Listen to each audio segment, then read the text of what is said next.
Hello viewers, কেমন আছেন সবাই? দুরন্ত যাযাবরের নতুন একটি ভিডিওতে আপনাদের সকলকে স্বাগতম। আমাদের আজকের ভিডিওটি ঢাকা টু বান্দরবন একটি বাইক ট্যুরের উপর ভিত্তি করে। আমরা আমাদের এই সম্পূর্ণ ভিডিওটিকে 5টি ভাগে ভাগ করেছি।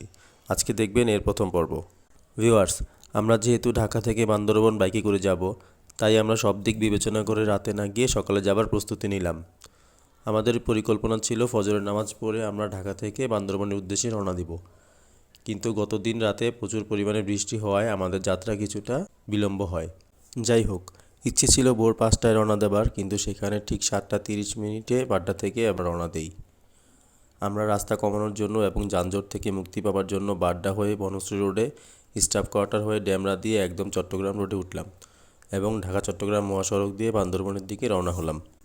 যাই হোক, আমাদের যাত্রা চলমান। আমরা মোটামুটি অনেক যানজটের সম্মুখীন হই। আজকে এবং আগামীকাল পুজোর ছুটি এবং তারপর শুক্র ও শনিবার 2 দিন ছুটি। মোট 4 দিনের একসঙ্গে ছুটি হওয়াতে পর্যটকদের প্রচুর ভিড় রয়েছে রাস্তায়। আমরা প্রথমবারের মতো যানজটের সম্মুখীন হই স্টাফ কোয়ার্টার রোডে। পরবর্তীতে ওখান থেকে আমরা সামনের দিকে এগিয়ে গেলে মেঘনা ব্রিজের আগে মোটামুটি 3 থেকে 5 কিলোমিটারের একটি লম্বা যানজটের সম্মুখীন হই। মোটরসাইকেল থাকাতে আমরা ডানে বামে ঘুরে চিপাচাপা দিয়ে মেঘনা ব্রিজ পর্যন্ত চলে আসি এবং মেঘনা ব্রিজের টোল দিয়ে আমরা সামনের দিকে ফাঁকা পেয়ে যাই।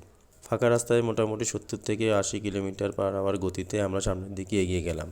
বৃষ্টির কারণে রাস্তা ভেজা, তাই আমরা স্পিড একটি লিমিটের মধ্যে রাখলাম। আমাদের ট্যুর প্ল্যানটা এমন ছিল যে আমরা ঢাকা থেকে চট্টগ্রাম হয়ে লামা হোয়াইট পিক স্টেশনে যাব।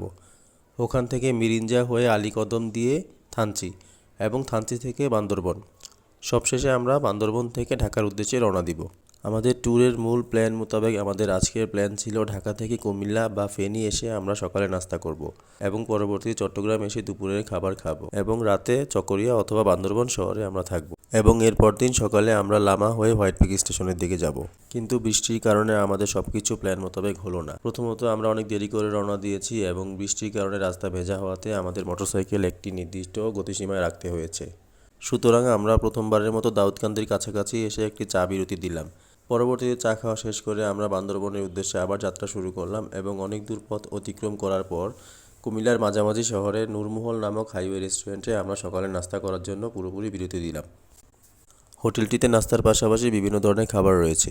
এর মধ্যে উল্লেখযোগ্য ছিল বিভিন্ন ধরনের কুকিজ, বিস্কিটস এবং ফাস্টফুড আইটেম। এছাড়াও এখানে রয়েছে কুমিল্লার বিখ্যাত রসমালাই ও বিভিন্ন ধরনের মিষ্টি। এই হোটেল থেকে আমরা আমাদের সকালের নাস্তা সেরে নিলাম এবং নাস্তা শেষে কুমিল্লার বিখ্যাত রসমালাই খেয়ে আমরা বান্দরবনের উদ্দেশ্যে পুনরায় যাত্রা শুরু করলাম। আমাদের বান্দরবনমুখী যাত্রা চলমান রয়েছে। কুমিল্লা পার হয়ে ফেনীর কাছাকাছি আসলে আমাদের একজন ট্যুরমেট বলে উঠলো তার একটি কাজ আছে এখানে। তো আমরা যেহেতু নিজেদের বাইক নিয়ে এসেছি এবং কাজ থাকতেই পারে, সুতরাং আমরা ওখানে একটি স্টপ দিলাম এবং কাজটি ছিল ওই ট্যুরমেটের নানু বাসায়। সুতরাং আমরা তার নানু বাসার দিকে যাত্রা শুরু করলাম এবং ওখানে গিয়ে দেখতে পেলাম সারপ্রাইজিংলি আমাদের দুপুরের খাবারের আয়োজন সেখানে করা হয়েছে, যদিও আমাদের ট্যুরমেট এই সম্পর্কে আমাদের আগে থেকে কিছু বলেনি। বাড়িটা খুব সুন্দর গোছানো, চারদিকে ওয়াল করা। যান্ত্রিক ও ধুলাবালির শহর ছেড়ে সম্পূর্ণ গ্রামীণ পরিবেশের ছোঁয়া পেলাম। সবাই ফ্রেশ হয়ে দুপুরের খাবার শেষ করে একটু রেস্ট নিলাম এবং এরপর এলাকাটা একটু হেঁটে দেখার জন্য বের হলাম। যেহেতু আমরা ফেনী শহরের অনেক ভিতরে চলে এসেছি, এই দিকটায় ভারতের ত্রিপুরা রাজ্যের সীমানা রয়েছে। ত্রিপুরা রাজ্যের বর্ডার দেখার জন্য আমরা বর্ডারের কাছাকাছি গেলাম। এখানে যেটি দেখতে পাচ্ছেন এটি হচ্ছে একটি সরকারি হাসপাতাল, কিন্তু হাসপাতালটি বর্তমানে বন্ধ রয়েছে। এলাকাবাসীদের কাছ থেকে জানতে পারলাম হসপিটালটি ভারতের কারণেই বন্ধ রয়েছে। কারণ হিসেবে তারা বলল হাসপাতালটি চলমান থাকলে এখানে লাইট জ্বালানো হয় এবং সাধারণ মানুষের আনাগোনা বেড়ে যায়, যেটি ভারতীয়রা বিপজ্জনক মনে করে।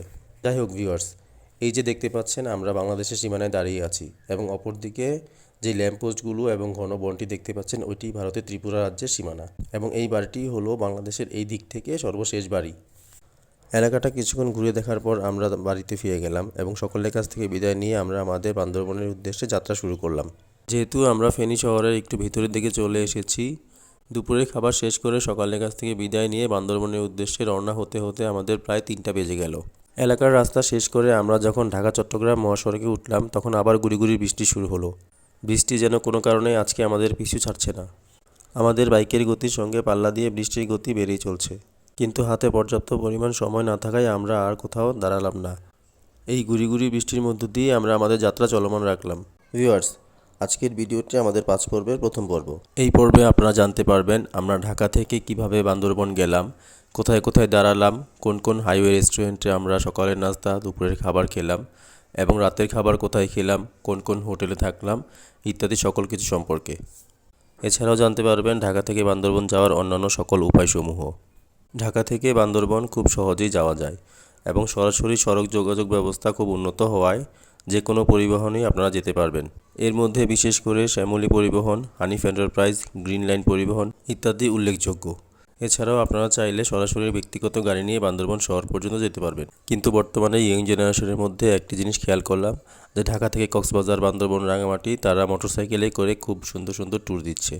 সেই সুবাদে আমরা 4 জন 2টি মোটরসাইকেলে করে ঢাকা থেকে বান্দরবন আমাদের ট্যুরটির আয়োজন করেছিলাম। ভিউয়ার্স, এই দিকে যে পাহাড়গুলো দেখতে পাচ্ছেন এটাই হচ্ছে মিরসরাইয়ের সীতাকুণ্ড রেঞ্জ বা সীতাকুণ্ড পাহাড়। এই দিকটাতে বৃষ্টি না হওয়ায় এবং রাস্তা মোটামুটি ফাঁকা পাওয়ায় আমরা আমাদের গতিসীমা বাড়িয়ে দিলাম এবং আনুমানিক সন্ধ্যা 7:30 দিকে আমরা চিটাগাং গেট পার হলাম। চট্টগ্রাম গেট পার হয়ে একটু সামনের দিকে এসে আমরা আমাদের একটি চায়ের বিরতি দিলাম এবং যেহেতু সন্ধ্যা গড়িয়ে রাত নেমে এসেছে, এখন প্রায় আনুমানিক 8টা বাজে, একদিকে রাত হয়ে এসেছে এবং অন্যদিকে আমরা একটি পার্বত্য জেলায় রয়েছি। সুতরাং চট্টগ্রাম থেকে আমরা চকরিয়া বা বান্দরবনের উদ্দেশ্যে যাত্রা করার রিস্ক নিলাম না। তাই আমরা চট্টগ্রাম গেট থেকে টাইগার পাস হয়ে পাহাড়তলী স্টেশনের দিকে চলে গেলাম এবং স্টেশনের পাশেই ড্রিম ইন্টারন্যাশনাল নামক একটি হোটেলে আমরা রাত্রি যাপনের ব্যবস্থা করলাম। এই হোটেলে প্রবেশের পরপর আমরা সকলেই ফ্রেশ হয়ে কিছুক্ষণ রেস্ট নিলাম এবং রেস্ট নিয়ে আমরা রাতের খাবারের জন্য বের হলাম। খুব লাকিলি আমরা আমাদের ট্যুরের প্রথম দিনেই রাতের খাবার হিসেবে খেয়ে নিলাম চিটাগাংয়ের সেই বিখ্যাত মেজ্জান।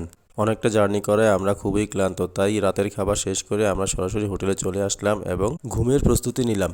আগামীকাল সকালে ইনশাল্লাহ আমরা চট্টগ্রাম থেকে লামার উদ্দেশ্যে রওনা দিব। ততক্ষণ পর্যন্ত আল্লাহ হাফেজ। দুরন্ত যাযাবরের সঙ্গে থাকার জন্য আপনাদের সকলকে আন্তরিকভাবে ধন্যবাদ।